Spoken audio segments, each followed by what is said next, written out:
the conversation, certainly in the media, involving college football and what it would mean to athletic programs throughout the country, that college football has to be played, that there is no question that it will be delayed if it can't start on time, that it's going to happen, even if it has to happen in 2021. What do you say to that?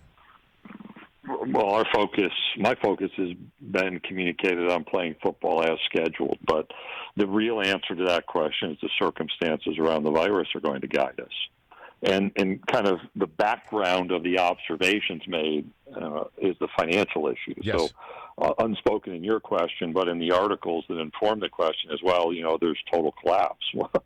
We stopped our spring, which has an economic reality, but we made the decision around the health of the participants. We're going to have to learn to live with COVID, if you will. That doesn't mean we're going to make rash or inappropriate decisions. We're going to involve our medical leaders, those who work in infectious disease, to help guide us. And that is what will inform the decision. The reality, and we're seeing in our economy every day, that when you disrupt the activity on which an enterprise is based, that has implications. And all of us have a responsibility to think through those hypotheticals.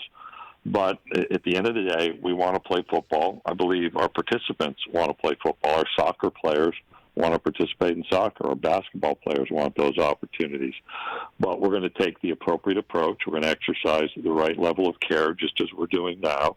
We want our players to be safe on and off the field, and then we want them to take personal responsibility to be safe in their own lives. That will help us participate in football, and to the extent we have to adapt and adopt plans, I think all of us are prepared to do so, but with the focus on health, the ability to play safely, and support the right kind of competition. And other colleagues of yours at the commissioner level have said if a school does not have on-campus learning, that if students are not invited back on campus because of COVID-related activities, there will be no games. Is that your philosophy as well, Greg Sankey? I've never said that. What I've said is our universities have to return to operation.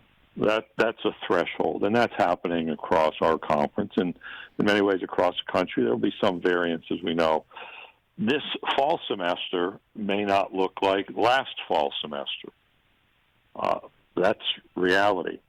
And how that manifests itself is still part of that planning process, I think, taking place on every campus. And in fact, the learning about public health issues that are emerging during the summertime, I think, help inform that the level of decision making that will be needed. So when you look at our universities, we have some that will have in-person classes during the summertime, not the same offerings they had in the second session, for example, last summer, but still have on-campus classes. That'll be both the learning experience for everyone, but is part of how I explain we got to be back in some kind of operating mode. Hey, you watched all the way to the end. Thanks for that. Watch more right here.